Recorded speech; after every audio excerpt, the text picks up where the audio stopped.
త్రినాథ్ గారు, ఈరోజు శాసనసభలో తెలంగాణ ప్రభుత్వం ఏదైతుందో జాబ్ క్యాలెండర్ విడుదల చేయడానికి సిద్ధమైంది. జాబ్ క్యాలెండర్ విడుదల చేయటమే కాదు, దానికంటూ ఒక చట్టబద్ధత కూడా చేయనుంది. ఈ సమయంలో ఎన్నో సంవత్సరాల నుంచి కోచింగ్ సెంటర్లో కోచింగ్లు తీసుకుంటూ నిరుద్యోగులు మగ్గిపోతామన్నారు. వయసు అర్హత కూడా దాటిపోతుంది. ఇలాంటి సమయంలో 2 లక్షల ఉద్యోగాలంటూ తెలంగాణ ప్రభుత్వం ప్రకటించింది. దీన్ని ఎలా చూడాలంటారు? అందరికీ నమస్కారం.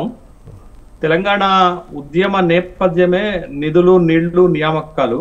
అంటే నియామకాలు అనేది చాలా కీలకమైనటువంటి అంశంగా మనం చూడాలి. ఈ ప్రాంతంలో ముఖ్యంగా తెలంగాణ రాష్ట్ర ఏర్పాటుకి అదే ప్రాతిపదిక కాబట్టి తెలంగాణ రాష్ట్రం ఏర్పాటైనటువంటి ఈ 10 సంవత్సరాల కాలంలో గత ప్రభుత్వ ఉద్యోగాల ఖాళీలను భర్తీ చేసినటువంటి ప్రక్రియ చాలా వివాదాస్పదమైంది. అటు నోటిఫికేషన్లు ఇవ్వటంలో ఆలస్యం జరిగింది, క్రమం తప్పకుండా నోటిఫికేషన్లు ఇవ్వలేకపోయింది, తర్వాత ఖాళీగా ఉన్నటువంటి ఉద్యోగాలను భర్తీ చేయలేకపోయింది అనేటటువంటి ప్రధానమైన ఆరోపణలు వచ్చాయి. తర్వాత పోటీ పరీక్షలకు నిర్వహించినటువంటి పరీక్షా పత్రాలు లీక్ అవ్వటం అనేటటువంటి ఆరోపణలు వచ్చాయి. మొత్తం మీద అయితే ఆ 10 సంవత్సరాల్లో ప్రభుత్వ రంగంలో ఖాళీగా ఉన్నటువంటి ఉద్యోగాలను భర్తీ చేయటంలో ఒక పెద్ద గందరగోళమైంది, అన్ప్లాన్డ్ అయిపోయింది. ప్రధాన రిక్రూట్మెంట్ ఏజెన్సీ అయినటువంటి టీజీపీఎస్సీ ద్వారా అప్పటి మొట్టమొదటి చైర్మన్ గంటా చక్రపాణి గారే అప్పటి గవర్నరు తమిళసైకి నివేదిక ఇచ్చేటప్పుడు 35,000 ఉద్యోగాలు నింపామనేటటువంటి ఒక నివేదిక ఇచ్చారు. అంటే ఒక ప్రధానమైన రిక్రూట్మెంట్ ఏజెన్సీయే ఒక 10 సంవత్సరాల్లో అంత తక్కువ ఉద్యోగాలు నింపింది అని అంటే ఆ ప్రభుత్వము ఉద్యోగాల నియామకాల్లో అన్ని విధాలుగా ఫెయిల్ అయింది అనేటటువంటి ఒక అభిప్రాయం వ్యక్తమైంది. అది ఒక ఎన్నికల్లో ఓడిపోవటానికి ఒక కారణమైంది అనేటటువంటి విషయం మనం గమనించాం. అప్పుడు శాసనసభ ఎన్నికలు జరుగుతున్నటువంటి సందర్భంలో ప్రతిపక్ష కాంగ్రెస్ పార్టీ చాలా ప్రధానమైనటువంటి హామీ ఇచ్చింది. మేము అధికారంలోకి వస్తే 2 లక్షల ఉద్యోగాలు నింపుతాము, జాబ్ క్యాలెండర్ ఇస్తాము, దానికి చట్టబద్ధత కల్పిస్తాము అనేటటువంటి ఒక పెద్ద ఎత్తున నిరుద్యోగులను, విద్యార్థులను, యువతను నమ్మించేటటువంటి అడ్వర్టైజ్మెంట్ కూడా ఇవ్వటం జరిగింది. సరే, వాళ్ళ అధికారంలోకి వచ్చి ఇప్పుడు 8 నెలలు అవుతుంది. శాసనసభ బడ్జెట్ సమావేశాలు జరుగుతున్నటువంటి సందర్భంలో జాబ్ క్యాలెండర్ ని విడుదల చేస్తున్నాము, దానికి చట్టబద్ధత కల్పిస్తున్నాము అనేటటువంటి ఒక ప్రకటన కూడా విడుదల చేశారు. అయితే ఇక్కడ మనం గమనించాల్సింది ఏంటి అని అంటే, జాబ్ క్యాలెండర్ విడుదల చేస్తే వచ్చేటటువంటి లాభం ఏంటి అంటే, ఈ వాయిదాలు కోరటము లేకపోతే అన్ప్లాన్డ్ గా ఎగ్జామ్స్ నిర్వహించటం అనేది తగ్గిపోతుందండి. తర్వాత ఒక స్పష్టత ప్రిపేర్ అయ్యేటటువంటి వాళ్ళకి వస్తుందనేటటువంటి విషయాన్ని చూడొచ్చు. తర్వాత షెడ్యూల్ ప్రకారం కూడా ఎగ్జామ్స్ పెట్టుకునేటటువంటి అవకాశం ఉంటుంది. మీకు ఉదాహరణకు చూడండి, ఇప్పుడు మీకు డిఎస్సి ఎగ్జామ్స్ జరుగుతున్నాయి, ఆగస్టు 5 వరకు జరుగుతాయి. ఆగస్టు 6వ తారీఖు నాడు ఒక్కరోజు లేకుండా ఆగస్టు 7వ తారీఖు నాడు గ్రూప్ 2 ఎగ్జామ్ రాయాలనేటటువంటి ఒక షెడ్యూల్ వచ్చింది. దాంతో పిల్లలందరూ, విద్యార్థులందరూ ఆందోళన చేయటం వల్ల గ్రూప్ 2 ఎగ్జామ్ షెడ్యూల్ ని ఆగస్టు 7 నుంచి కాకుండా డిసెంబర్ కి పోస్ట్ పోన్ చేసినటువంటి సందర్భం ఉంది. ఇట్లాంటి ల్యాబ్స్ అన్ని కూడా ఈ జాబ్ క్యాలెండర్ ద్వారా కొంత మినిమైజ్ చేయబడతాయి అనేటటువంటి విషయాన్ని ఇక్కడ మనం గమనించాలి. అయితే జాబ్ క్యాలెండర్ ని ప్రిపేర్ చేయటము, జాబ్ క్యాలెండర్ ప్రిపేర్ చేసినటువంటి దాన్ని తూచా తప్పకుండా అమలు చేయటం ప్రభుత్వానికి సాధ్యమవుతుందా అనేటటువంటి ఒక ప్రశ్న, ఒక అనుమానం అయితే ఇక్కడ కలుగుతుంది. ఎందుకు నేను ఈ మాట అంటున్నానంటే, 2019లో ఆంధ్రప్రదేశ్ లో అధికారంలోకి వచ్చినటువంటి జగన్మోహన్ రెడ్డి కూడా ఇదే విధమైనటువంటి ఒక ప్రామిస్ చేశాడు, నేను జాబ్ క్యాలెండర్ ఇస్తాను, జాబ్ క్యాలెండర్ ద్వారా ఉద్యోగాలు నింపుతామని. కానీ వాళ్ళు తయారు చేసినటువంటి జాబ్ క్యాలెండర్ ని ఆ ప్రభుత్వము అమలు చేయలేకపోయింది అనేటటువంటి విషయాన్ని మనం గమనించాలి. కాబట్టి ఇప్పుడు తెలంగాణ రాష్ట్ర ప్రభుత్వము అమలు చేయబోతున్నటువంటి లేకపోతే ఇవ్వబోతున్నటువంటి జాబ్ క్యాలెండర్ ఎంత మేరకు వీళ్ళు అమలు చేయగలుగుతారంటే, ఒక చిన్న ఎగ్జాంపుల్ చెప్తాను మీకు. ఫస్ట్ అసలు వీళ్ళు ఏం చెప్తున్నారంటే, ఫిబ్రవరి 1, మార్చి 1, ఏప్రిల్ 1, మే 1, జూలై 1 వరకు ఇప్పుడు నోటిఫికేషన్లు వచ్చినవి ఇస్తున్నారు.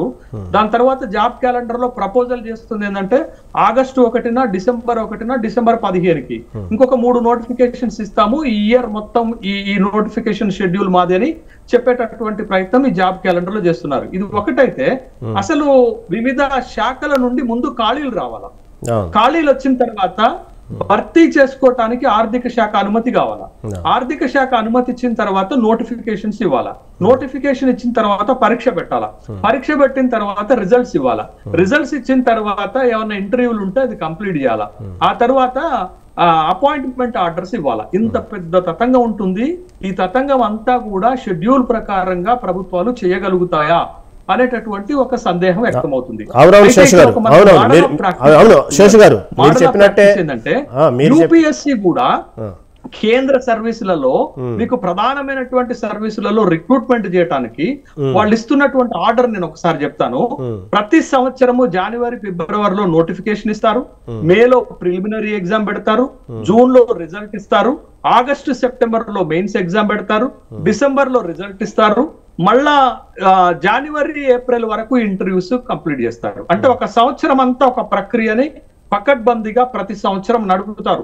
మొన్నొక్క లోక్సభ ఎన్నికలు ఉన్నాయని మే 29 నాడు జరగాల్సినటువంటి ప్రిలిమినరీ ఎగ్జామ్ ని జూన్ 12కు వాయిదా వేశారు. ఇట్లాంటి క్లిష్ట పరిస్థితులు వచ్చినప్పుడు తప్ప యూపీఎస్సీ తన షెడ్యూల్ ని బరాబర్గా పకడ్బందీగా ప్రణాళికాబద్ధంగా నడిపిస్తుంది అనేది.